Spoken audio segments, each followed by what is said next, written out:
안녕하세요. 그대의 서점 책 읽어주는 여자입니다.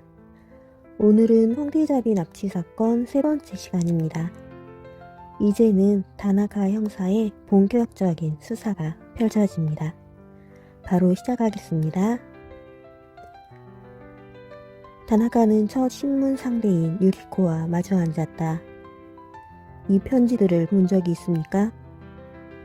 유키코는 말없이 고개만 끄덕였다. 그 중에는 자신이 직접 황태자비에게 건네준 편지도 있었다. 내용을 본 적이 있습니까? 유기코는 고개를 가로저었다.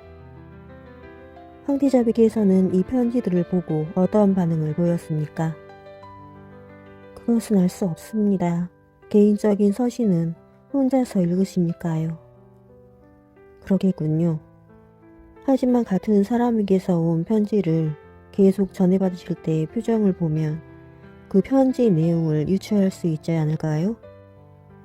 예를 들면 반가운 편지다, 혹은 무언가를 부탁하는 편지다 하는 것쯤은 말입니다.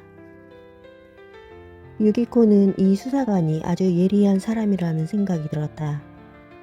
또 비서로서 그런 것도 모르느냐고 힐난 당하는 것 같은 기분도 느꼈다. 비록 말씨는 점잖았지만 소문대로 다나카에게는 상대방을 압도하는 힘이 있었다.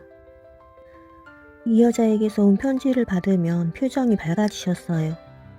무언가를 회상하는 듯한 기분 좋은 추억을 떠올리는 듯한 표정을 지으셨던 기억이 나는군요. 황태자께서는 이 편지들을 읽고 나서 무엇을 지시하거나 물어보진 않았습니까? 지시하신 것은 없고 다만 가부키자에 언제 가느냐고 날짜를 물어보신 적은 있어요. 그랬군요. 유기고 씨는 현장에서 황태자비와 같이 휴게실에 앉자마자 두 명의 여자가 들어왔는데 한 여자가 들어오면서 바로 다른 한 여자, 즉 스미코를 뒤에서 끌어당기며 마취 수건으로 입과 코를 틀어막았다고 했죠. 맞습니까? 네.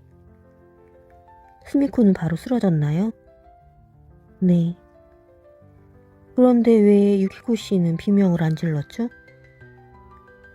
스미코 씨를 마취시킨과 동시에 범인이 너무도 예리한 칼을 꺼내 정광석과 같이 황태자비 전하의 목에 들이댔어요.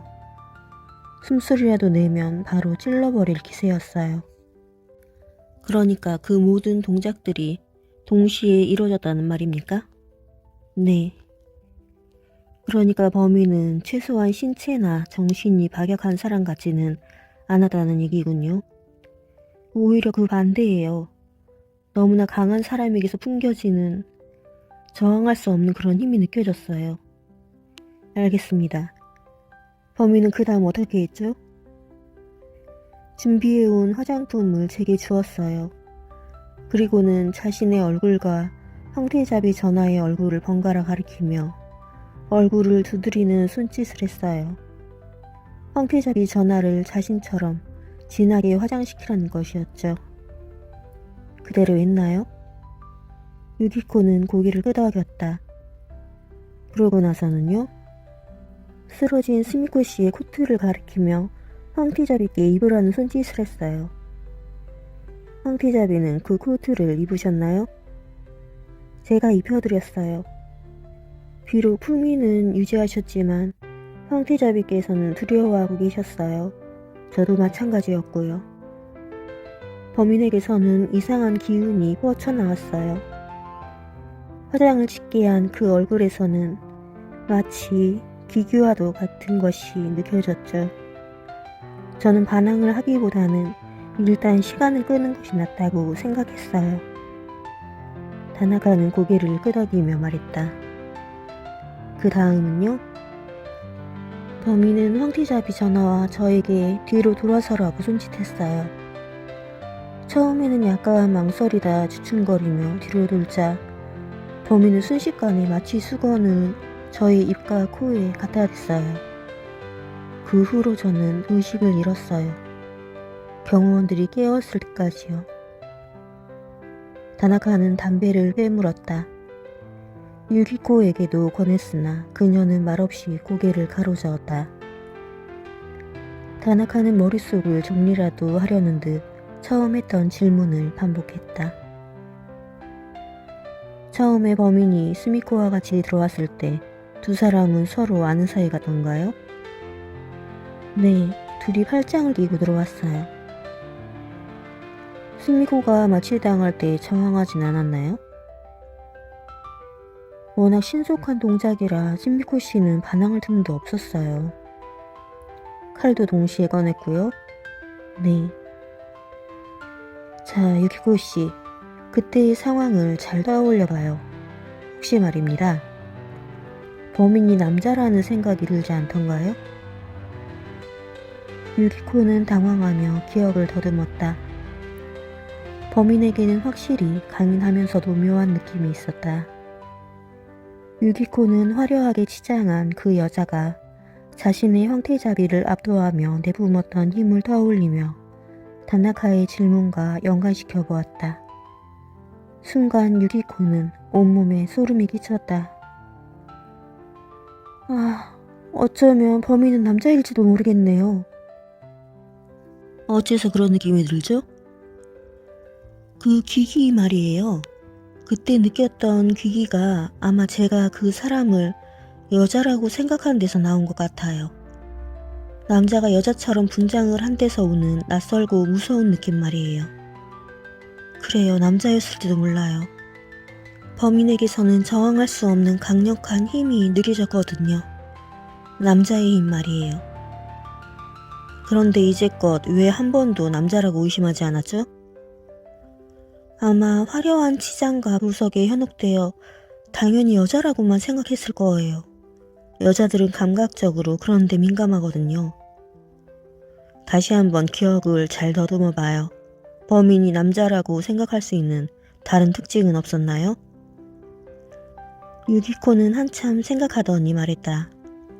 범인이 황태자비 전화를 짙게 화장시키라고 할 때 손으로 화장품을 듬뿍 찍어 바르는 흉내를 냈어요. 그런데 그 동작이 화장을 늘 하는 여자처럼 자연스럽지가 않았던 것 같아요.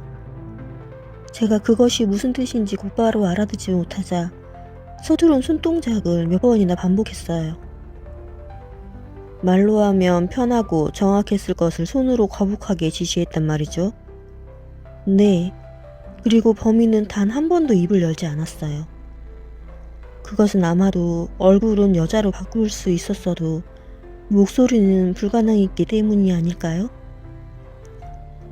유키코는 범인이 남자라고 거의 확신했다. 그러나 다나카는 다시 집요하게 물었다. 신체적 특징은요?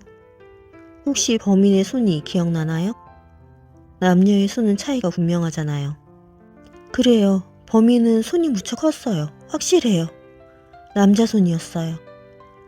게다가 그 사람은 그렇게 많은 보석으로 치장했으면서도 가장 기본적인 반지는 끼고 있지 않았어요. 이상하잖아요?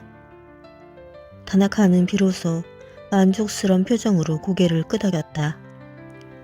고맙습니다. 아주 중요한 증언을 해주셨어요.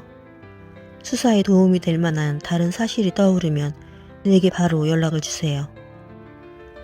다나카는 명함을 내밀었다. 유키코는 범인이 남자라는 사실을 자신에게서 끄집어내는 다나카의 추리력에 놀라워하며 자리에서 일어났고 다나카는 현관까지 친절하게 그녀를 배웅했다. 범인이 남자일지도 모른단 말인가? 모니터로 주사실을 지켜보던 수사부장은 현관까지 쫓아나와 확인했다. 틀림없습니다. 그렇다면 여장을 한 남자? 그런 것 같습니다. 그래, 그럴지도 모르지. 여자로서는 불가능한 사건이야.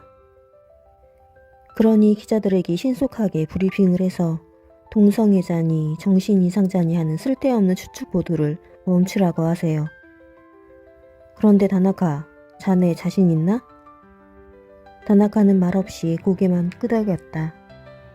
그제야 수사부장은 안도의 미소와 함께 사건 이후 처음으로 만족감을 얼굴에 나타냈다. 그는 내쳐 물었다. 자네 느낌은 어때? 상대가 어떤 자일 것 같은가? 그리고 황태자비는 지금 어떤 상태일까? 아직 알 수 있는 것은 아무것도 없습니다. 범인이 어떤 성격의 소유자인지도 범행 동기는 무엇인지 전혀 알 수 없습니다. 범인이 황태자비를 살해할 생각은 아니겠지? 알 수 없는 일이죠. 하지만 범행의 대담함과 계획성을 보면 살해할 생각은 없는 것 같습니다. 정신적으로 문제가 있는 자의 범행일 가능성은 전혀 없습니다.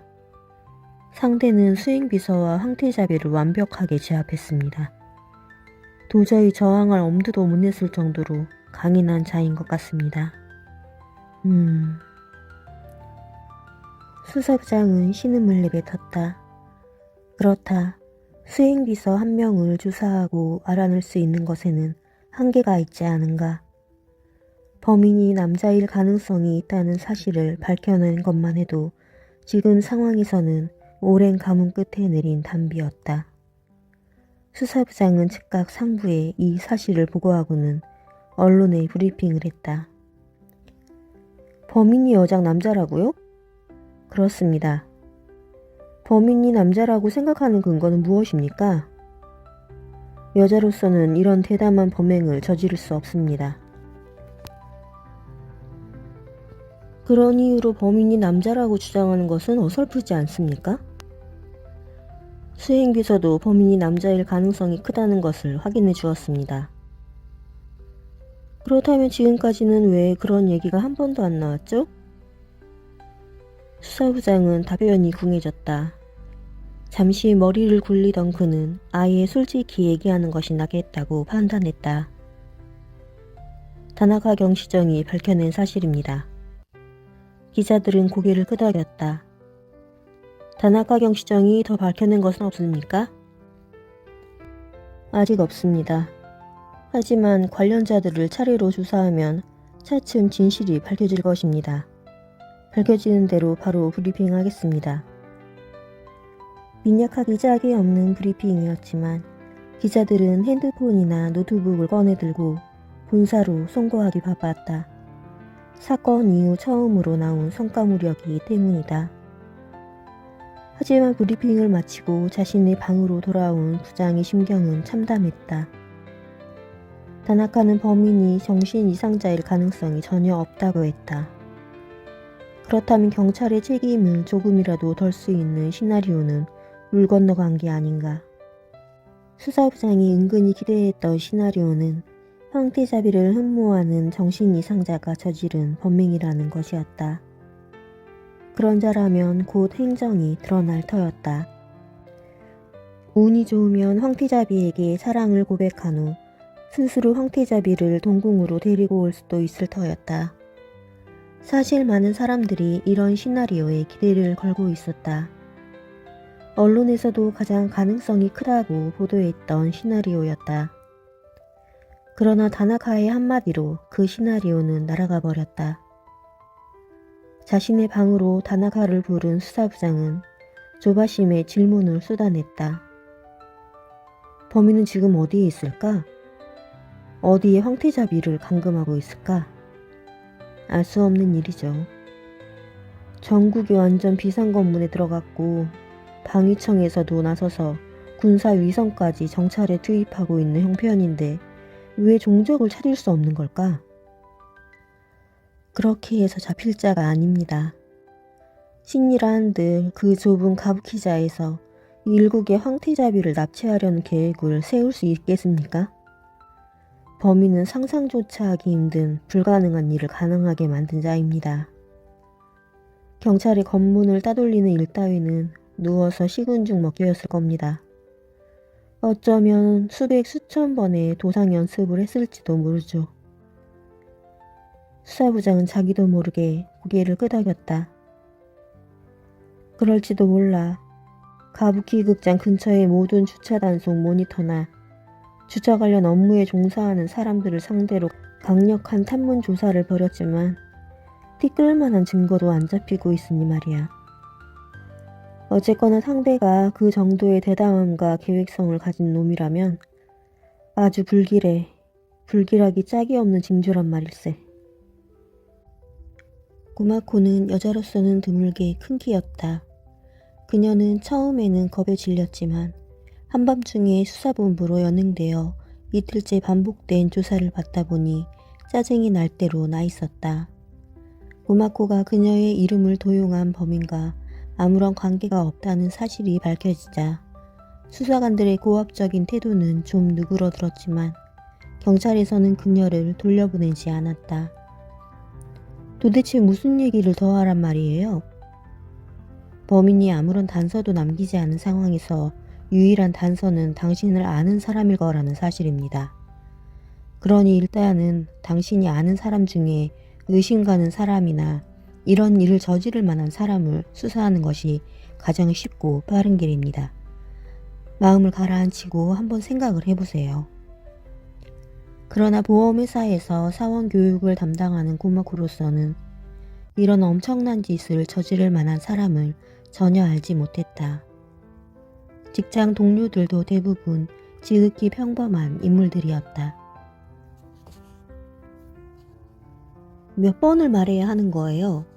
저는 맹세코 황태자에게 그런 편지를 보낸 적이 없어요. 그리고 이런 일을 저지를 만한 사람도 알지 못해요. 아시겠어요? 그러나 틀림없이 당신의 이름으로 황태자에게 2통의 편지가 왔단 말이오. 그러니까 누군가가 내 이름을 도용했다는 거 아니에요. 도대체 몇 번을 말해야 알아듣겠어요? 당신들 모두 귀머거리예요? 지칠 대로 지친 고마코는 이제 가시돋친 목소리로 수사관들을 힐러냈다. 고마코로서도 황태자비이자 자신의 고등학교 친구이기도 한 마사코의 납치 사건 수사에 기꺼이 협력하고 싶었지만 알고 있는 사실이 전혀 없는 상황에서 수십 회나 반복되는 똑같은 질문에 지쳐 있었던 것이다. 저녁때가 가까워졌을 무렵 고마코 앞에는 처음 보는 수사관이 와 앉았다. 고마코 씨, 저는 다나카 경시정입니다. 괜찮다면 자리를 옮기실까요? 자리를 옮긴다고 모르는 사실을 알게 되나요? 도대체 어디로 옮기잔 말이에요? 일단 식사를 하는 것이 어떻습니까? 저녁 때이기도 하고요. 부인이 좋아하는 식당으로 가시죠.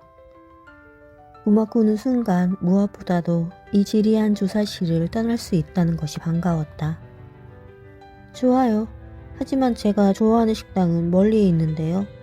그냥 가까운 데서 먹는 게 더 편하겠어요. 아닙니다. 그동안 힘드셨을 테니 기분 전환이라도 하셔야죠. 고마코는 다나카라는 이름의 이 형사가 편안하게 느껴졌다. 무엇보다도 이 사람은 다른 수사관처럼 서두르지 않았다. 말쑥하게 면도한 얼굴이며 깨끗하게 다름질한 양복, 하얀 컬러의 와이셔츠가 수사관이라기보다는 전도가 양양한 사업가처럼 보였다. 다나카는 자신의 자동차로 고마코를 안내했다. 경시청 조사실에서는 똑같은 말을 반복해야 하는 앵무새 같았어요. 자동차에 탄 고마코는 운전하는 다나카의 얼굴을 곁눈으로 슬쩍 쳐다보며 뼈있는 말을 던졌다. 죄송합니다. 다나카는 금세 무슨 말인지 알아듣고는 마치 자신의 잘못인 양 고개를 숙였다. 하긴 이해는 돼요. 황태자비께서 납치당하셨으니 모두가 정신이 없겠죠. 경시총각님도 곧 물러나신다면서요. 하지만 빨리 납치범을 잡으면 최악의 경우는 피할 수 있을 겁니다. 그래서 모두들 그리 다급하군요. 그런데 다나카 경시정님은 이상하네요. 무엇이 말입니까? 전혀 서두르는 것 같지 않으니까 말이에요. 그렇게 보입니까? 네, 그러니까 이렇게 멀리 있는 식당까지 가는 거 아니에요? 참 그렇군요. 다나카는 처연덕스럽게 웃었다. 어째서 이렇게 혼자서만 여유가 있으시죠? 모두가 서두르는데 말이에요. 제 느낌으로는 이 사건이 그리 쉽게 해결될 것 같지가 않습니다. 시간이 걸리는 사건은 처음부터 여유를 가지고 접근하는 것이 중요합니다. 서두르면 나중에는 결국 다시 원점으로 되돌아오게 마련이죠. 고마코는 이 다나카라는 수사관에게 신뢰감이 생겼다. 다른 수사관들은 줄곧 무리한 요구만 반복해서 해댔지만 다나카에게서는 차분함과 여유가 느껴졌던 것이다. 수사관과 참고인 사이에는 날카로운 대립보다 인간적인 관계가 더 중요하다는 게 저의 지론입니다. 식사 후에는 댁으로 돌아가실 수 있도록 해보겠습니다. 저에게 결정권이 있는 것이 아니라 자신은 못하겠지만 말입니다. 말씀만이라도 고마워요. 고마코는 다나카와 함께 편안하게 식사하는 동안 만약 자신을 아는 사람이 범행을 했다면 과연 누구일까 생각해 보았다. 식사가 끝나고 경시청으로 돌아오자 다나카는 수사부장에게 고마코를 더 이상 붙잡아둘 필요는 없다는 자신의 소견을 얘기했다. 수사부장은 내심 불안해하면서도 다나카의 의견에 수긍하지 않을 수 없었다. 사안이 워낙 중대해 언론이 눈을 감아주기는 했지만 명백히 그것은 참고인에 대한 인권 유린인 셈이었다. 자네 정말 확신하나? 그 여자는 정말 이 사건과 관계가 없나? 네. 다나카는 분명한 목소리로 대답했다. 더 이상 신문할 것도 없고? 있겠지만 지금은 돌려보내는 것이 좋겠습니다. 아마 뭐라도 생각나면 그 여자가 먼저 연락을 해올 겁니다. 지금은 자신을 방어하느라 지쳐있지만 일단 누명을 벗고 나면 자신에서 협조할 겁니다. 그 여자는 범인이 자신의 이름을 도용한 데 대한 책임감과 황태자비에 대한 안타까움을 느끼고 있으니까요. 수사부장은 잠시 생각이 잠겼다. 다나카가 자신에게 큰 모험을 강요한다는 생각이 들었다. 고마코는 자신이 알든 모르든 범인과 관련이 있는 사람이고 그런 만큼 그녀를 내보낸다는 건 위험한 일이었다. 하지만 부장은 다나카의 의견을 무시할 수 없었다. 그만큼 그는 다나카에게 많이 의지하고 있었다. 알았어. 자네 말대로 하지. 수사부장은 즉각 고마코를 돌려보내라고 지시했다. 고마코를 집으로 돌려보내고 나서 얼마 안 있어 그녀는 수사본부로 전화를 걸어 다나카를 찾았다. 다나카 경시장님, 만약 범인이 저를 아는 사람이라면 그건 직접적으로 아는 사람은 아닐 거라는 생각이 들어요.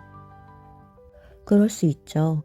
수사를 하다 보면 전혀 알지 못하는 사람이 명의를 도용하는 경우가 아주 많습니다. 아마 저를 간접적으로 아는 사람일 수는 있겠다는 생각이 들어요. 간접적이라면 어떤 경우를 말하는 건가요? 우리 회사의 여직원들이요.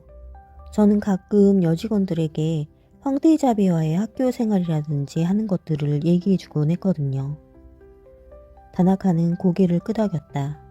드디어 단서를 찾아낸 것이다. 어떤 직원들이죠? 얘기해도 될지 모르겠네요. 고마코의 목소리에는 직원들에게 괜한 피해가 갈까봐 걱정하는 기색이 역력했다. 그분들에게 피해가 가지 않도록 제가 약속하겠습니다. 특히 새 여직원이 제게 꼬치꼬치 물어왔어요. 지금 생각하니 황태자비에 대한 그들의 관심은 지나칠 정도였던 것 같아요. 그들의 이름을 말해주시겠어요? 미치코, 아라이, 요시코예요. 알겠습니다. 감사합니다. 전화기를 놓는 다나카의 가슴은 기대에 부풀었다. 드디어 사건을 풀 수 있는 단서 하나를 찾아낸 것이다.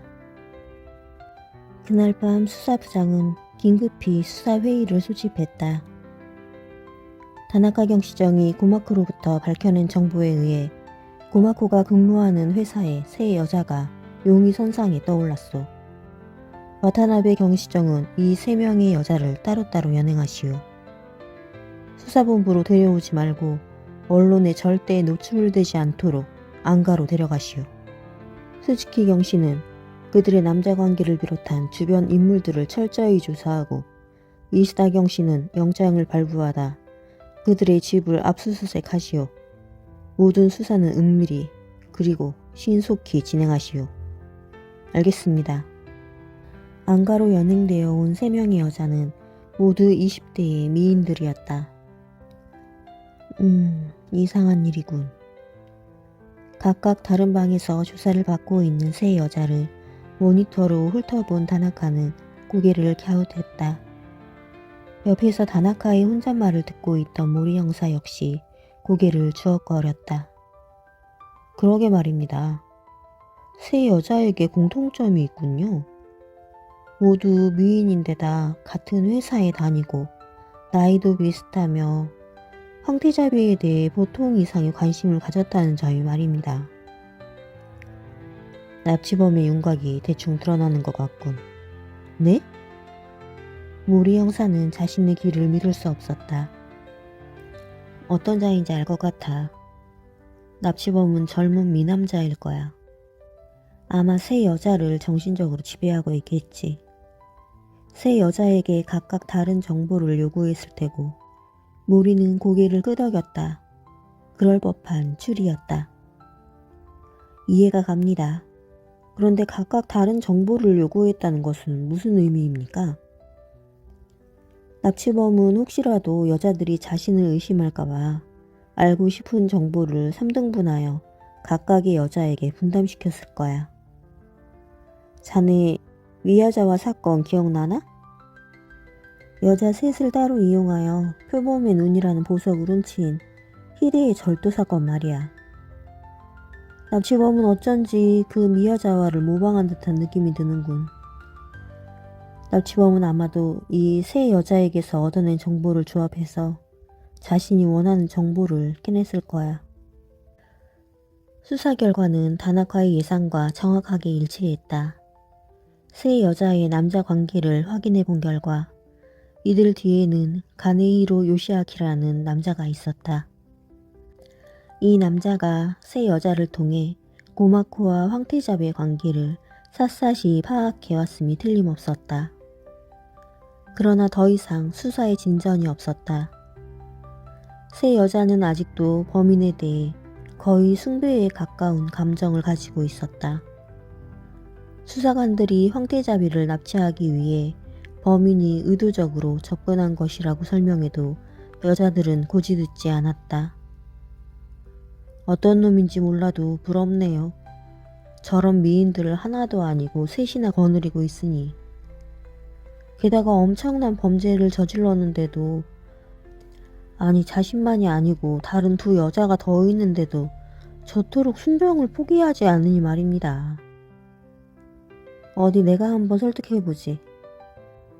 수사부장은 이런 젊은 여자들이 이해가 되지 않는지 자신이 직접 조사실로 들어가 설득을 했다. 여러분들은 한 남자의 연인이기 이전에 일본의 국민이요. 아니 그 전에 한 사람의 인간이요, 인간. 범인은 우리 일본의 상징인 황태자비를 납치했소. 아니 그 전에 한 사람의 인간을 납치했다는 말이오. 지금 황제 폐하와 황태자 전하는 물론 모든 일본 국민들이 가슴을 태우고 있어. 여러분들은 범인에 대해서 아는 모든 것을 얘기해 주어야만 합니다. 수사부장이 절규에 가까운 호소에도 불구하고 여자들은 흔들리지 않았다. 큰일이군. 시간은 없는데 여자들이 저렇게 완강하니 설득도 협박도 전혀 효력이 없으니 말일세. 수사부장은 초조한 기색을 드러냈다. 역시 시간이 필요합니다. 우리는 아직 저 여자들의 심리를 파악하지 못하고 있습니다. 제 판단으로는 여자들은 범인을 보호하려 하고 있습니다. 시간을 주어야 합니다. 우선 제가 저들의 심리를 좀 안정시켜 보겠습니다. 다나카가 막 조사실로 들어가려 할 때 인터폰이 울렸다. 경시 총감이었다. 잔을 바꾸라는군. 수사부장이 심드렁한 표정으로 전화기를 다나카에게 넘겼다. 여기로 전화를 걸어보게.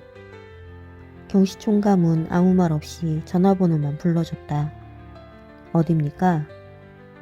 일단 해보게. 무슨 일인지는 나도 모르네. 다녀와서 내게도 얘기해주게. 알겠습니다. 다나카는 이상한 생각이 들어 전화번호를 훑어봤다. 아무런 특징이 없는 일반 전화번호였다. 다이얼을 돌리고 이름을 대자 잠시 후 점잖은 목소리가 들려왔다. 수고가 많소, 다나카 경시정. 나 나루이토요. 아, 네. 황태자잖아. 다나카는 놀라지 않을 수 없었다. 지금 좀 만나고 싶소. 동궁으로 와줄 수 있겠소? 알겠습니다. 바로 가겠습니다. 다나카는 자리에서 바로 일어섰다. 옷매무새를 가다듬고 동궁으로 향하는 다나카의 머릿속에는 의문이 떠올랐다. 황태자는 왜 이 한밤중에 자신을 오라고 한 것일까? 수사격려라면 경시총감이나 다른 간부들에게 하는 것이 상례일 터였다. 수사부장도 있지 않은가. 게다가 경시총감조차도 왜 황태자가 다나카를 부르는지 모르고 있었다. 동궁에 도착하자 의전 비서관이 다나카를 접견실로 안내했다. 접견실에 들어서자 바로 황태자가 다른 문으로 걸어 들어왔다. 고개를 숙여 공손히 인사를 했다. 먼저 자리에 앉아 있다가 황태자가 들어오자 동시에 일어나는 사람이 있었다. 전임 문부과학상 마치무라였다. 다나카는 그에게도 인사를 건넸다. 황태자는 초조한 중에도 애써 여유를 갖춘 목소리로 다나카에게 자리를 권했다. 앉으시오, 다나카 경시정. 노고가 많소. 성과가 없어 죄송할 따름입니다. 앞으로 진전이 있겠지. 다나카는 황태자를 대하자 송구스러웠다. 누가 경우 실수를 했든 간에 범인을 잡는 것은 바로 자신의 임무였다. 황태자가 한숨과 함께 마치무라를 바라보자 그가 말문을 열었다. 작년 9월경 나는 신원 미상의 인물로부터 편지 한 통을 받았소. 아주 이상한 편지라 몹시 불쾌했소. 다나카는 고개를 끄덕여 경청하고 있다는 반응을 보였다. 먼저 이 편지를 보시오. 마치무라는 테이블에 놓인 편지를 다나카에게로 밀었다. 마치무라 문부과학상. 우리가 당신들의 KBS 음모를 중단시켰소. 경고하건대 이 시점에서 모든 것을 되돌리시오. 아니면 우리는 당신들의 상징인 인물을 납치하겠소. 다나카의 입에서 신음이 흘러나왔다. 누구를 암시하는지 알겠소? 그 상징인 인물이? 다나카는 고개를 끄덕였다. 일이 이렇게 될 줄은 꿈에도 몰랐소. 그냥 불만을 표시하는 정도인 줄로만 알았소. 그래서 아무에게도 알리지 않았던 것이오. 그런데 이런 일이 벌어졌으니 이 편지를 쓴 자와 황태자비를 납치한 범인이 동일인이라고 생각하십니까? 그렇소. 다나카는 이 편지를 보낸 자 역시 용의선상에 올려야 한다는 생각이 들었다. 그런데 KBS 음모라는 건 뭡니까? 상대의 정체를 알아내려면 그들이 말하는 KBS 음모가 무엇인지 알아야겠군요. 음모란 건 가당치 않은 얘기요. 그들이 생각하는 음모를 말하는 겁니다. 다나카는 황태자 앞에서 마치무라를 조사할 수는 없는 일이라 생각했다. 그러면 내일 제가 찾아뵙겠습니다. 그렇게 하시오. 기다리고 있겠소. 참, 이 일은 절대 보안을 유지하시오. 경시 총감에게도 말이오. 그러나 다나카는 황태자에게로 고개를 돌렸다. 황태자가 고개를 끄덕였다. 입을 다물라는 뜻이었다. 마치무라는 다나카를 안심시키기 위해선지 한마디 보탰다. 총리를 비롯한 여러분께는 적절한 시기에 내가 얘기하겠소.